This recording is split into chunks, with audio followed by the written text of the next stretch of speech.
Hello ವೀಕ್ಷಕರೇ, welcome to the food technologist channel. ನೇರಳೆ ಹಣ್ಣು ಯಾರಿಗೆ ತಾನೇ ಗೊತ್ತಿಲ್ಲ ಹೇಳಿ. ಬೇಸಿಗೆ ಕಾಲದಲ್ಲಿ ಸಿಗುವಂತಹ ಒಂದು ಅದ್ಭುತವಾದ ರುಚಿಯನ್ನು ಹೊಂದಿರುವಂತಹ ಹಣ್ಣು ಅಂದರೆ ಈ ನೇರಳೆ ಹಣ್ಣು. ಇದನ್ನು ಸೀಸನಲ್ ಫ್ರೂಟ್ ಅಂತಲೂ ಕರೀತಾರೆ. ಬಿಕಾಸ್ ಇದು ಮೇ ಮತ್ತು ಜೂನ್ ಜುಲೈಯಲ್ಲಿ ಈ ತಿಂಗಳುಗಳಲ್ಲಿ ಮಾತ್ರ ಸಿಗುವಂಥ ಹಣ್ಣಾಗಿದ್ದು, ಇದನ್ನು ಇಂಗ್ಲೀಷಲ್ಲಿ ಬ್ಲ್ಯಾಕ್ ಪ್ಲಮ್ ಅಥವಾ ಜಾವಾ ಪ್ಲಮ್ ಮತ್ತು ಹಿಂದಿಯಲ್ಲಿ ಜಾಮೂನ್ ಫ್ರೂಟ್ ಅಂತಲೂ ಕರೀತಾರೆ. ಈ ನೇರಳೆ ಹಣ್ಣನ್ನು ಎಲ್ಲ ವಯಸ್ಸಿನವರು ಮತ್ತು ಎಲ್ಲ ದೇಹದ ಪ್ರವೃತ್ತಿಯವರು ಸೇವಿಸಬಹುದಾದಂಥ ಹಣ್ಣಾಗಿದೆ. ಅಂದರೆ ಪಿತ್ತ, ವಾತ, ಕಫ ಈ ಮೂರು ದೇಹ ಪ್ರವೃತ್ತಿ ಇರುವವರು ಈ ಹಣ್ಣನ್ನು ಆರಾಮಾಗಿ ಸೇವಿಸಬಹುದು. ಈ ನೇರಳೆ ಹಣ್ಣಲ್ಲಿ ಎಲ್ಲ ರೀತಿಯ ಪೌಷ್ಟಿಕಾಂಶಗಳು ನಮಗೆ ಸಿಗುವುದರಿಂದ ಸಾಕಷ್ಟು ಆರೋಗ್ಯಕರ ಲಾಭಗಳನ್ನು ನಾವು ಪಡೆದುಕೊಳ್ಳಬಹುದು. ಹಾಗಾದರೆ ಬನ್ನಿ ಡೀಟೇಲ್ ಆಗಿ ನೋಡೋಣ ಅವುಗಳು ಯಾವುವು ಅಂತ. ಈ ನೇರಳೆ ಹಣ್ಣು ಒಂದು ಆಂಟಿ ಡಯಾಬಿಟಿಕ್ ಫ್ರೂಟ್. ಅಂದರೆ ಸಕ್ಕರೆ ಕಾಯಿಲೆ ಇರೋರಿಗೆ ಇದೊಂದು ಗಾಡ್ ಗಿಫ್ಟ್ ಅಂತಾನೆ ಹೇಳ್ಬೋದು. ಸೈಂಟಿಫಿಕಲಿ ಹೇಳಬೇಕಂದ್ರೆ ಇದರಲ್ಲಿರುವಂತಹ ಆಲ್ಕಲೈಡ್ ಜಾಂಬೋಸಿನ್ ಮತ್ತು ಗ್ಲೈಕೋಸೈಡ್ ಜಾಂಬೋಸಿನ್ ಎಂಬ ಕಾಂಪೌಂಡ್ಗಳು ಇದರಲ್ಲಿರುವಂತಹ ಸ್ಟಾರ್ಚನ್ನು ಶುಗರ್ ಆಗಿ ಕನ್ವರ್ಟ್ ಮಾಡೋದನ್ನ ಆ ಒಂದು ಪ್ರೊಸೆಸ್ನ ಸ್ಟಾಪ್ ಮಾಡುತ್ತೆ. ಇದರಿಂದ ನಮ್ಮ ಒಂದು ರಕ್ತದಲ್ಲಿ ಈ ಸಕ್ಕರೆ ಪ್ರಮಾಣ ಏರಿಕೆ ಆಗೋದು ಅಥವಾ ಜಾಸ್ತಿ ಆಗೋದನ್ನ ಇದು ಕಂಟ್ರೋಲ್ ಮಾಡುತ್ತೆ. ಸೊ ಇದರಿಂದ ನಮ್ಮ ರಕ್ತದಲ್ಲಿ ಸಕ್ಕರೆ ಮಟ್ಟವನ್ನು ನಾವು ನಿಯಂತ್ರಣದಲ್ಲಿ ಇಡಬಹುದು. ಹಾಗಾಗಿ ಇದನ್ನು ನಾವು ಮಧುಮೇಹಗಳಿಗೆ ಸಂಜೀವಿನಿ ಅಂತಾನೆ ಹೇಳ್ಬೋದು.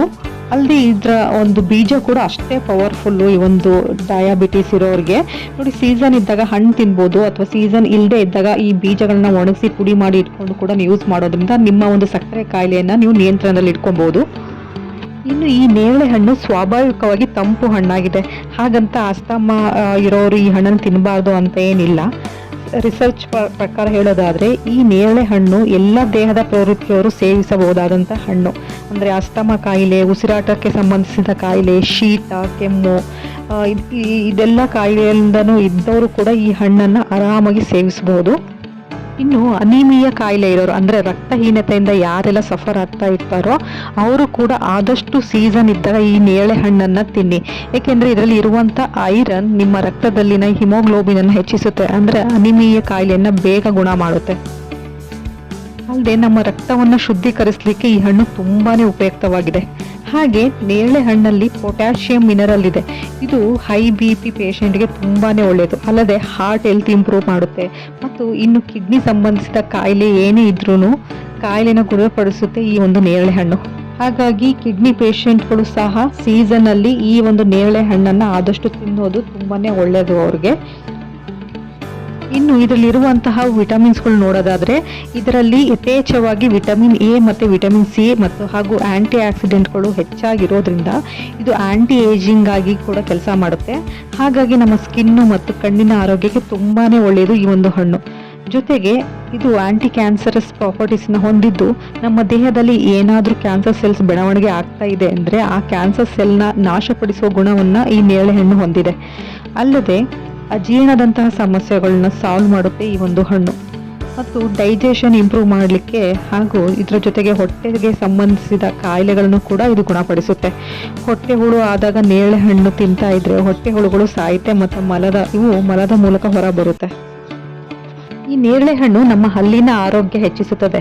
ಅಂದರೆ ಹಲ್ಲಲ್ಲಿ ರಕ್ತ ಸೋರಿಕೆ ಆದಾಗ, ಅಂದರೆ ಬ್ಲೀಡಿಂಗ್ ಗಮ್ ಅಂತೀವಲ್ಲ, ಇದರ ಪ್ರಾಬ್ಲಮ್ ಇದ್ದಾಗ ನೇರಳೆ ಹಣ್ಣು ಹೆಚ್ಚಾಗಿ ತಿನ್ನೋದ್ರಿಂದ ಈ ಬ್ಲೀಡಿಂಗ್ ಗಮ್ ಪ್ರಾಬ್ಲಮ್ನ ಸಾಲ್ವ್ ಮಾಡ್ಕೊಬೋದು. ಅಲ್ಲದೆ ಬಾಯಲ್ಲಿ ಹುಣ್ಣಾಗುವಂಥ ಸಮಸ್ಯೆಯನ್ನು ಕೂಡ ಇದು ಕಡಿಮೆ ಮಾಡುತ್ತೆ. ಮತ್ತು ಈ ಮೈಗ್ರೇನ್ ಪ್ರಾಬ್ಲಮ್ ಇದ್ದಾಗ, ಅಂದರೆ ಯಾರಿಗೆಲ್ಲ ಅರ್ಧ ತಲೆನೋವು ಬರುತ್ತಲ್ವ, ಅವರು ಸೀಸನ್ನಲ್ಲಿ ತಮ್ಮ ಡಯಟಲ್ಲಿ ಈ ಫ್ರೂಟ್ನ ತಗೊಳ್ಳೋದ್ರಿಂದ ಅವರ ಮೈಗ್ರೇನ್ ಸಮಸ್ಯೆನೂ ಕೂಡ ಅವರು ರಿಸಾಲ್ವ್ ಮಾಡ್ಕೊಬೋದು. ಅಲ್ಲದೆ ನಮ್ಮ ದೇಹದಲ್ಲಿನ ವಿಷಕಾರಿ ಅಂಶವನ್ನು ಹೊರಗೆ ಹಾಕುವುದು, ಅಂದರೆ ಡಿಟಾಕ್ಸಿಫೈಯಿಂಗ್ ಏಜೆಂಟ್ ಆಗಿ ಕೂಡ ಇದು ವರ್ಕ್ ಮಾಡುತ್ತೆ. ಅಲ್ಲದೆ ನಮ್ಮ ದೇಹದಲ್ಲಿ ರೋಗ ನಿರೋಧಕ ಶಕ್ತಿಯನ್ನು ಹೆಚ್ಚಿಸುತ್ತದೆ ಮತ್ತು ನಮ್ಮ ಲಿವರ್ ಹೆಲ್ತ್ಗೂ ಕೂಡ ತುಂಬಾ ಒಳ್ಳೆಯದು ಈ ಒಂದು ನೇರಳೆ ಹಣ್ಣು. ಮತ್ತು PCOD ಪ್ರಾಬ್ಲಮ್, ಅಂದರೆ ಈ ಒಂದು ಹಾರ್ಮೋನ್ ಇಂಬ್ಯಾಲೆನ್ಸ್ ಇಂದ ಯಾರೆಲ್ಲ ಸಫರ್ ಮಾಡ್ತಾ ಇರ್ತಾರೆ ಅವ್ರಿಗೂ ಕೂಡ ಈ ಒಂದು ಹಣ್ಣು ತುಂಬಾ ಒಳ್ಳೆಯದು. ಹಾಗಾದರೆ ಈ ನೇರಳೆ ಹಣ್ಣನ್ನು ತಿನ್ನೋ ಸರಿಯಾದ ವಿಧಾನ ಯಾವುದಪ್ಪ ಅಂದರೆ ನೋಡಿ, ಈ ಒಂದು ನೇರಳೆ ಹಣ್ಣನ್ನು ತಿಂದ ಮೇಲೆ ಒಂದು ಅರ್ಧ ಗಂಟೆ ತನಕ ಏನನ್ನು ತಿನ್ನಬಾರ್ದು. ಅಲ್ಲದೆ ಈ ನೇರಳೆ ಹಣ್ಣನ್ನು ಖಾಲಿ ಹೊಟ್ಟೆಯಲ್ಲೂ ಕೂಡ ತಿನ್ನಬಾರ್ದು. ಮತ್ತು ಕ್ವಾಂಟಿಟಿ ಎಷ್ಟು ತಿನ್ನಬೇಕಪ್ಪ ಅಂದರೆ ಒಂದು ಮುಷ್ಟಿಯಷ್ಟು ಅಥವಾ ಒಂದು ಚಿಕ್ಕ ಬೌಲ್ನಷ್ಟು ನಾವು ಒಂದು ದಿನಕ್ಕೆ ಈ ಒಂದು ನೇರಳೆ ಹಣ್ಣನ್ನು ಸೇವಿಸ್ಬೋದು. ನೆನಪಿರಲಿ, ಯಾವುದು ಕೂಡ ಅತಿಯಾಗಬಾರ್ದು. ಸೊ ಈಗ ಗೊತ್ತಾಯ್ತಲ್ಲ ನಿಮಗೆ ನೇರಳೆ ಹಣ್ಣಿನ ಅದ್ಭುತ ಆರೋಗ್ಯ ಪ್ರಯೋಜನಗಳು. ಸೊ ಮಿಸ್ ಮಾಡದೆ ಈ ಈ ಸೀಸನಲ್ಲಿ ಸಿಗುವಂಥ ನೇರಳೆ ಹಣ್ಣನ್ನು ತಿನ್ನಿ ಅಂತ ಹೇಳ್ತಾ, ಈ ವಿಡಿಯೋ ಏನಾದರೂ ನಿಮಗೆ ಇಷ್ಟ ಆದರೆ ನನ್ನ ಚಾನಲ್ನ ಸಬ್ಸ್ಕ್ರೈಬ್ ಮಾಡಿ, ಹಾಗೆ ಈ ಇನ್ಫಾರ್ಮೇಷನ್ ಆದಷ್ಟು ನಿಮ್ಮ ಫ್ಯಾಮಿಲಿ ಫ್ರೆಂಡ್ಸ್ಗೆ ಶೇರ್ ಮಾಡಿ. Thank you.